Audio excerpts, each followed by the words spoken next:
This is a 1997 Jaguar XJ12, or otherwise known as a Daimler Double Six, because it was Daimler badged. The Daimlers were the height of comfort, and harked back to the 20s, where the original Daimler Double Six had a sort of 6-7 litre side valve engine, or poppet valve engine or something. But they tried to sort of bring back some of that nostalgia with the Double Six. Incredibly smooth engine. It's a right gas guzzler, mind, you know, it really does get through some fuel. This hasn't been on the road for a little while. I've had problems with the ethanol fuel ruining the pumps. There's 2 pumps in the fuel tank that were both rusted and seized.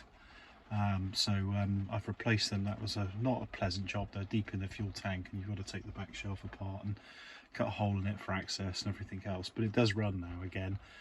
So I hope we get it commissioned later this year with a fair wind, who knows. But beautiful, beautiful cars. Really are stunning. They're really smooth to drive, but pretty good driving dynamics. You've got an effortless turbine like 6 litre V12 that just keeps on pulling. At the lights, the only thing you can hear really is the fan. I mean, they are probably quieter than Roller. They don't quite waft the same way, but they are incredible cars. These were about, I think it was over £67,000 special order only in '96. I mean, that's a lot of money now, isn't it? You know, so what it would have been like back then. Crumbs. This went to, I think, Air Tours directors or something like that, and ferried them around London, because it's long wheelbase, plenty of room in the back too. I won't show you the back, because I've got bits and bobs stacked up where I've been moving everything in and out for getting at the well, it's a long story, but it's had its ups and downs, this car, but hopefully we will be able to get it recommissioned. You could move the seats from the back to give you more space. As a rear passenger seats with individual seats. You've got their own swabs and everything, so really comfy. Beautiful sort of rose marquetry on the interior, the little V12, which is followed through on the stainless steel of the outside around the door trims and stuff, and it's, yeah, stainless steel, not chrome.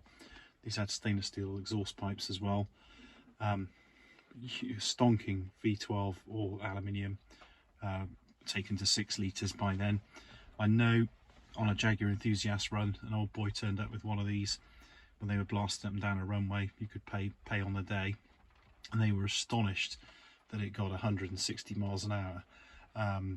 Jaguar claimed it was electrically limited to 155, but I'd heard rumours that was just BS really, because the Germans were doing it on their Mercs and stuff.